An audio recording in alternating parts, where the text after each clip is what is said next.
Hello दोस्तों। तो आज हम पढ़ेंगे OSI के बारे में। OSI की फुल फॉर्म होती है open systems interconnection. Full form पता चल गया आपको इसकी क्या है, और फुल फॉर्म से आपको ये बिल्कुल भी नहीं पता चल रहा होगा कि ये होता क्या है। तो OSI अगर मैं आपको सिंपल भाषा में समझाना चाहूँ तो जैसे हमारा लैपटॉप है, ठीक है। हमारा लैपटॉप एक इंटरनेट से कनेक्टेड है, ठीक है, या किसी भी चीज़ से कनेक्टेड है बाहर, या एक लैपटॉप दूसरे लैपटॉप से कनेक्टेड है।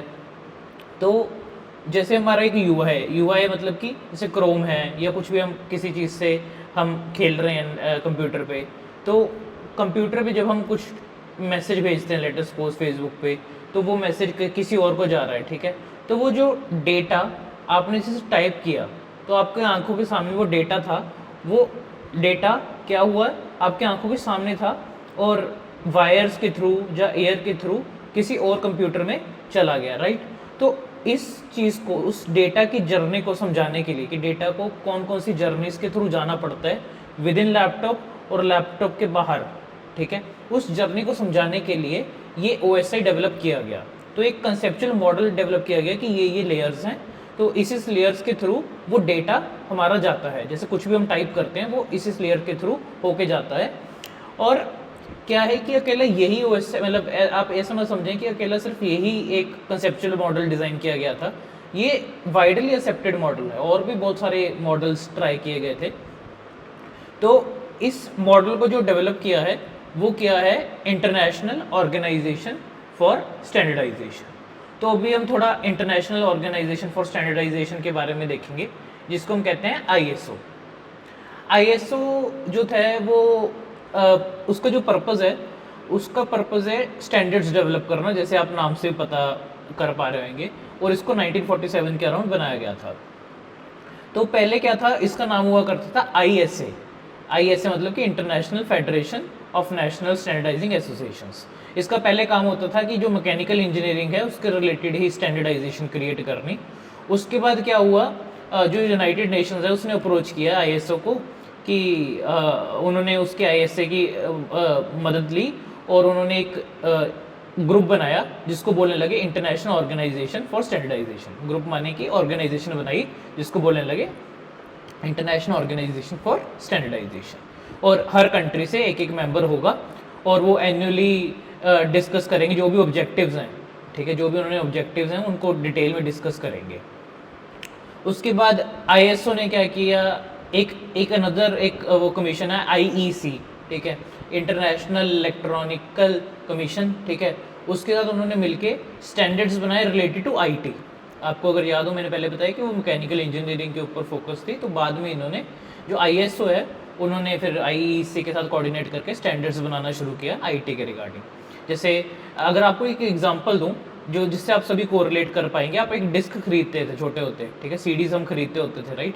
तो उसके एंड में लिखा होता था ISO, राइट। तो वो ये सिग्निफाई करता था कि जो ये ISO की इस पर मोहर लगी हुई है, मतलब कि ISO स्टैंडर्ड की है ये, कोई मतलब ISO फाइल सिस्टम है इसमें, और कोई दूसरा फाइल सिस्टम नहीं है।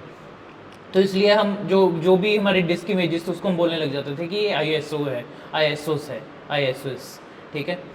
तो जो ये बॉडी है बेसिकली, इसकी काफ़ी क्रिटिसिज्म भी हमें देखने को मिली थी। तो क्रिटिसिज्म क्या है कि जो ISO स्टैंडर्ड्स हैं, जो ये स्टैंडर्ड्स क्रिएट करते हैं, ये फ्री ऑफ चार्ज नहीं होते हैं, ठीक है, ये कुछ इनकी फ़ीस होती है। तो जैसे कुछ छोटी कंपनीज होती हैं, ठीक है, वो ये फ़ीस अफोर्ड नहीं कर सकती, राइट। तो इसलिए उनको क्रिटिसिज्म देखना पड़ा। सेकंड है कि काफ़ी डिस्पैरिटी है रूल्स में, जो भी ये स्टैंडर्डाइजेशन क्रिएट करते हैं, मतलब हर रूल में नहीं ऑब्वियसली, बट कुछ रूल्स में काफ़ी डिस्पैरिटी होती है इनके, तो ये क्रिटिसिज्म देखने को मिला। और तीसरा है कि अगर हम अपने फील्ड की बात करें कंप्यूटर साइंस की, राइट, तो ज़रूरी नहीं है कि एक स्टैंडर्ड हर एक पे लागू होगा। तो हर एक कंपनी आजकल अपना अपना स्टैंडर्ड बनाना पसंद करती है। जैसे हम लेट सपोज एक जनरल एग्जांपल ले रहा हूँ कि कुछ कंपनी को होता है कि एक ही रेपोजिटरी में सारा कोड डाल दें, कुछ को होता है कि हम अलग अलग रेपोजिटरीज में कोड डाल लें, ठीक है।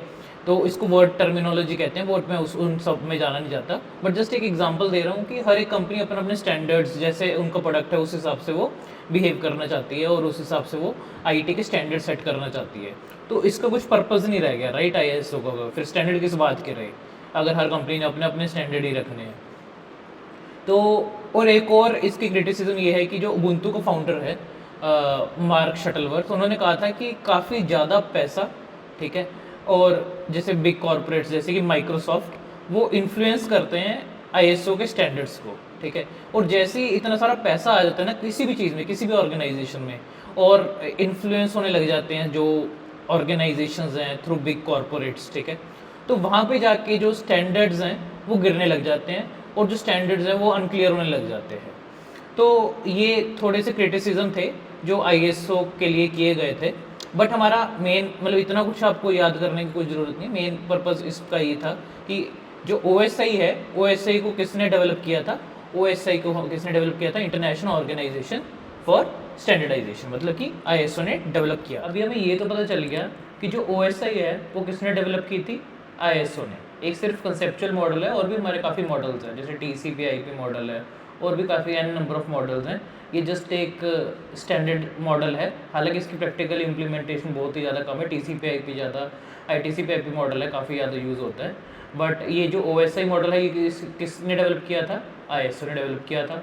और इन ओएसआई मॉडल में अब हमारी लेयर्स का कंसेप्ट आता है, जैसे मैंने आपको बताया था कि लेयर्स के थ्रू पास होता है हमारा डेटा, तो डेटा डिफरेंट लेयर्स के थ्रू जाते हैं। तो सबसे जो निचली लेयर होती है उसको हम कहते हैं फिजिकल लेयर, ठीक है। उसके ऊपर जो लेयर होती है उसको कहते हैं डेटा लिंक लेयर, उसके बाद network layer, transport layer, session layer, presentation layer, application layer. So total 7 layers हैं, ठीक है। तो लेयर 1 है physical layer, layer 2 data link layer, like bottom to आप जाएंगे, बॉटम शुरू करेंगे तो लेयर 1 कहेंगे, टॉप वाले को लेयर 7 बोलते हैं। तो जो एप्लीकेशन लेयर है वहाँ से अगर डेटा आउट जा रहा है, हमारे कंप्यूटर से बाहर जा रहा है, तो एप्लीकेशन लेयर से शुरू होता है डेटा, और नीचे की तरफ जाता है फिजिकल लेयर की तरफ। अगर डेटा हमारे कंप्यूटर के अंदर आ रहा है तो फिजिकल लेयर से शुरू होता है, फिजिकल लेयर मतलब कि जैसे इसके बारे में बताऊंगा कि एनआईसी के थ्रू आता है, उसके बाद वहाँ से जाके एप्लीकेशन लेयर तक जाता है डेटा। तो ये था ब्रीफ ओएसआई के बारे में।